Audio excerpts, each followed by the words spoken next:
Assalamualaikum warahmatullahi wabarakatuh. Perkenalkan, nama saya Agung Bima Mustawa. Saya akan mempresentasikan fungsi elemen mesin sambungan pasak. Materi yang akan saya presentasikan: pertama, pengertian; kedua, jenis-jenis; ketiga, fungsi elemen sambungan pasak; keempat, prinsip-prinsip; kelima, komponen-komponen sambungan pasak; keenam, perancangan; ketujuh, kerusakan dan maintenance; kelapan, hal yang perlu diperhatikan dalam pemilihan pasak. Pasak merupakan sepotong baja lunak mild steel berfungsi sebagai pengunci yang disisipkan di antara poros dan hook boss, sebuah roda puli atau roda gigi, agar keduanya tersambung dengan pasti sehingga mampu meneruskan momen putar torsi. Dalam suatu mekanisme, atau yang sering dikenal dengan pasak adalah bagian atau komponen dari mesin atau alat yang digunakan untuk menghubungkan atau mengunci komponen elemen mesin yang berputar, misalnya seperti pada poros, dan memungkinkan terjadinya torsi. Jenis-jenis sambungan pasak: pertama, square and rectangular. Bisa kita lihat bentuknya di gambar. Dapat diaplikasikan pada semua aplikasi ukuran pasak didasarkan pada ukuran poros. Kedua, pasak meruncing. Pasak memiliki penampang melintang, persegi, empat dengan ukuran yang bervariasi. Penggunaan diutamakan untuk kemudahan pemasangan dan pelepasan pasak. Pasak diperpanjang sedikit melebihi naf. Kemiringan pada umumnya 1/8 in. Luas bantalan lebih kecil. Harus dicek tegangan bearing. H diukur pada ujung naf. Bisa kita lihat bentuk pasak meruncingnya pada gambar. 3. Gap hit key sama dengan pasak meruncing, namun ujungnya memiliki kepala. Pasak mudah dicabut. Bisa kita lihat pada gambar bentuknya. Pin case pasak keempat yaitu berupa pin silinder yang terdapat pada lubang silinder pada poros dan naf. Konsentrasinya tegangan rendah. 5. Work case digunakan untuk beban yang ringan dan diinginkan kemudahan dalam bongkar pasang. Fungsi-fungsinya itu: pertama, mentransmisikan torsi ke penghubung maupun sebaliknya. 2. Mencegah gerakan relatif yang terjadi antara poros dengan elemen mesin yang disatukan.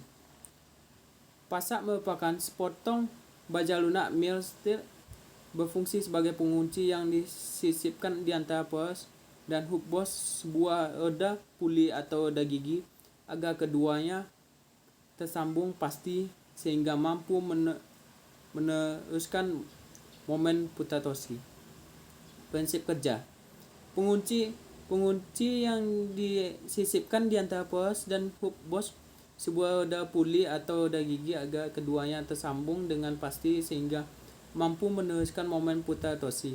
Pemasangan pasak antara poros dan hook dilakukan dengan membenamkan pasak pada alur yang terdapat antara poros dan hook sebagai tempat dudukan pasak dengan posisi memanjang sejajar sumbu poros. Komponen-komponen mesin bisa kita lihat pada gambar yang ada. Perancangan: 1. Panjang pasak ditinjau terhadap tegangan geser. F sama dengan gaya yang bekerja pada pasak. T sama dengan torsi pada pasak. D sama dengan diameter poros. Ukuran pasak: Bila sambungan pasak tersebut diperhitungkan kemungkinan putus akibat gaya geser, maka gaya sama dengan luas kali tegangan geser. F sama dengan A kali tegangan geser. Panjang pasak terhadap tegangan geser: panjang pasak memanjang ditinjau terhadap tegangan bidang. F sama dengan A kali bidang. 2. Panjangan pasak terhadap tegangan geser: panjangan pasak terhadap tegangan geser. Panjangan pasak memanjang ditinjau terhadap tekanan bidang. F sama dengan A kali bidang. Panjang pasak terhadap bidang. panjang pasak terhadap bidang L sama dengan T per T per 2 kali D per 2 baring. Berikut tabel lebar dan tabel pasak. Bisa kita lihat bentuk tabel yang ada pada layar, yaitu kerusakan dan maintenance. Kerusakan yang terjadi, pasak patah karena pasak memiliki kekerasan yang kecil sehingga pada saat berputar tidak kuat untuk mengunci poros dengan hub. Pasak patah, pasak rompak atau retak. Perawatan: bila pasak patah maka tidak bisa lagi dilakukan perbaikan, atau dengan kata lain berarti kita harus membuat pasak yang baru yang sesuai dan memiliki kekerasan yang baik sehingga mudah patah. Hal yang perlu diperhatikan dalam pemilihan pasak yaitu: 1. Ukuran yang tepat. 2.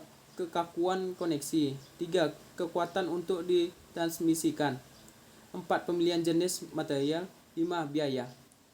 Sekian dari saya. Assalamualaikum warahmatullahi wabarakatuh.